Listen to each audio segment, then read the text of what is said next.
बिस्मिल्लाहिर्रहमानिर्रहीम। मोहतरम सामीन, अस्सलाम वालेकुम वरहमतुल्लाहि वबरकातुहू। उम्मीद करती हूँ कि आप सब लोग अपने अपने घरों में खुश आबाद होंगे। आज जिस टॉपिक को लेकर हाजिर खिदमत हूँ वह है ख़वातीन की ज़िम्मेदारियाँ। अल्लाह ताला ने दीन के कामों के सिलसिले में मर्द और औरत दोनों पर बराबर की ज़िम्मेदारियाँ डाली हैं। जिस तरह मर्द को दीन के काम करने हैं, ठीक इसी तरह औरत को भी दीन के काम अंजाम देने हैं। औरत की ज़िम्मेदारी सिर्फ़ अपने घर बार, अपने खाविंद और अपने अहलो आयाल तक ही महदूद नहीं है, बल्कि इसकी ज़िम्मेदारियाँ घर के अलावा भी और भी बहुत कुछ हैं। औरत की ज़िम्मेदारी बड़ी वसी और हमागीर है। अगर औरत अपनी ज़िम्मेदारियों को समझते हुए इनमें कोताही नहीं करती तो पूरा माशरा सुधर जाता है और हर तरफ चैन व सुकून नज़र आता है। और अगर औरत अपनी ज़िम्मेदारियों को महसूस नहीं करती और इनको पूरा करने की फ़िक्र नहीं करती तो घर तो तबाह बर्बाद होता ही है, पूरे माशरे की फ़ज़ा मुक़द्दर होकर रह जाती है, नस्लों की नस्लें बिगड़ जाती हैं। आज हर तरफ बिगाड़ फैला हुआ है, अफरा तफरी का माहौल है। मुसलमान घरानों में न बड़ों का अदब है न छोटों का लिहाज।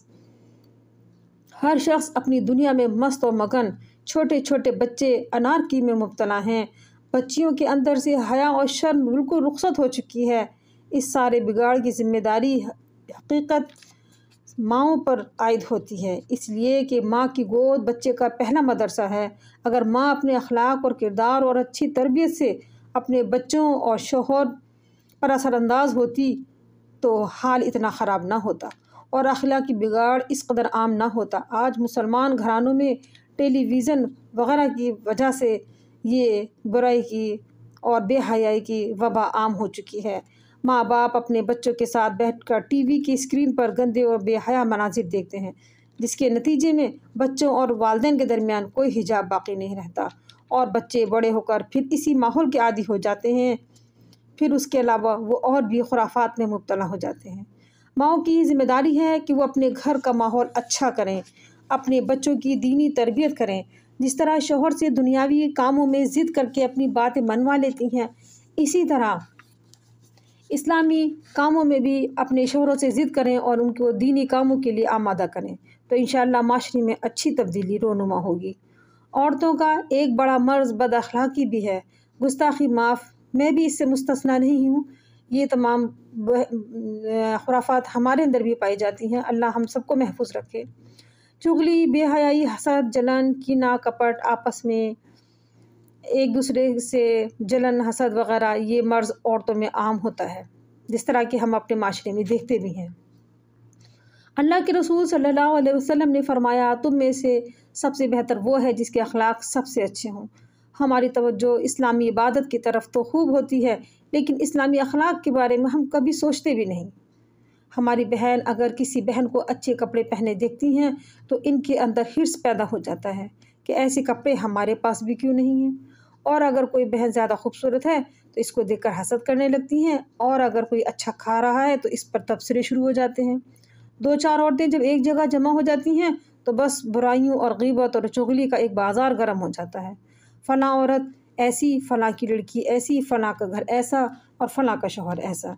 इस तरह की बेशुमार बातें होती हैं।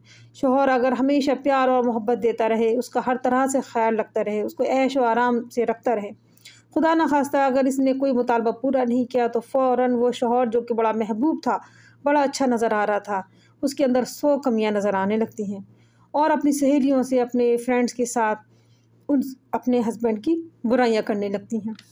मेरी बहनों, मैं और आप ज़रा ये सोचें, गौर करें कि दिन रात अल्लाह ताला की हम कितनी नाफरमानी कर रहे हैं और हमें इस बात का एहसास भी नहीं। हम हर वक्त ग़ीबत और चुगली में लगी रहती हैं और अल्लाह ताला ने इसकी बुराई के बारे में इस तरह से कुरान शरीफ में इरशाद फरमाया है, तुम आपस में एक दूसरे की ग़ीबत ना क्या करो, तुम में से कोई अपने मुर्दार भाई का गोश्त खाना पसंद ना करेगा। यानी कि पीठ के पीछे, यानी कि वो शख्स मौजूद ना हो या वो इंसान आपके सामने मौजूद नहीं है, गैर हाजिर है वो, और हम उसके बारे में गलत बात बयान कर रहे हैं, तो ये ग़ीबत कहलाती है। तो ग़ीबत को अल्लाह ताला ने इस तरह से तशबीह दी है कि गोया कि हम अपने मुर्दार भाई का, यानी कि कोई मरा हुआ इंसान है, आप उसका गोश्त खा रहे हैं, तो क्या हम में से कोई पसंद करेगा कि हम अपने भाई की इस तरह गोश्त खाएं?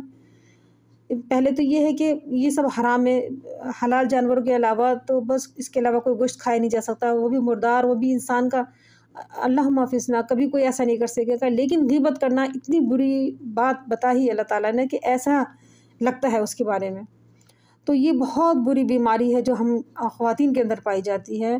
بس اللہ تعالیٰ ہمیں محفوظ رکھے اس بیماری سے، اللہ تعالیٰ ہم پہ رحم فرمائے اور ہمارے دل و دماغ کو درست کر دے کہ ہم اس بیماری سے نکلیں، باہر آئیں اس چیز سے۔ حسد کے بارے میں اللہ کے رسول صلی اللہ علیہ وسلم نے فرمایا کہ حسد آدمی کو اس طرح کھا جاتا ہے اور ختم کر دیتا ہے جس طرح کہ آگ لکڑی کو کھا جاتی ہے۔ ان کے حسد کرنے سے تو کوئی فائدہ ہی نہیں ہوتا۔ اگر کوئی کسی کو دیکھ کر حسد کر رہا ہے تو بالکل بیجا کرتا ہے۔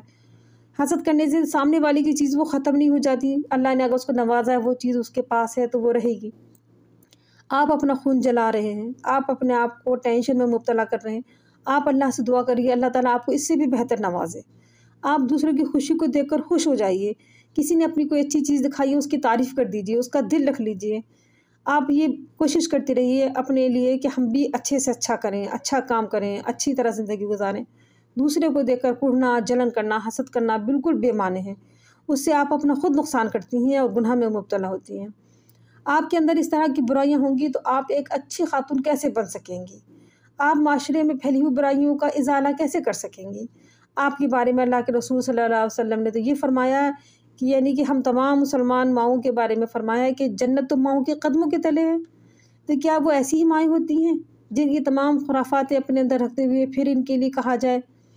تو ہمیں اس حدیث کا پاس رکھنا چاہیے، ان کا نبی پاک صلی اللہ علیہ وسلم نے جو ایک فرمایا ہے کہ جنت ماں کے قدموں کے تلے ہے، تو ہمیں ایسی ہی مائیں بن کے دکھانا چاہیے کہ واقعی ہمارے پیروں کے نیچے جنت ہو، یعنی کہ ہماری خدمتیں کر کے ہمارے بچوں کو ثواب حاصل ہو، ہمارے بچوں کے لیے ہم رول ماڈل بنیں، ایسی مثال پیش کر کے جائیں کہ ہمارے جانے کے بعد ہمارے بچے خوش ہو کر اپنے دوستوں میں، اپنے معاشرے میں یہ کہہ سکیں کہ ہماری والدہ اس طرح کی تھی، نیک خاتون تھیں، ہمیں اس طرح ہماری تربیت کی، ہمیں اس طرح سے سمجھایا، نہ کہ ہم خود ان برائیوں میں مبتلا رہیں۔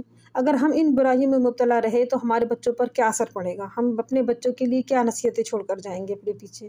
کس نام سے ہمارے بچے ہم کو یاد کریں گے؟ تو ہمیں سب کو، آپ کو، مجھے، ہم سب کو ان باتوں پہ غور کرنا ہے اور اپنی زندگی کا جائزہ لینا ہے کہ ہم زندگی اللہ اور اس کے رسول صلی اللہ علیہ وسلم کے بتائے ہوئے طریقوں پر گزاریں، ان تمام برائیوں کو اپنے اندر سے نکالنے کی کوشش کریں، اور اللہ تعالیٰ ہم سب کو نیکی کی توفیق عطا فرمائے اور ہماری جو ذمہ داریاں ہم پر ہیں اللہ تعالیٰ وہ ذمہ داریاں ہم سے پوری کروائے۔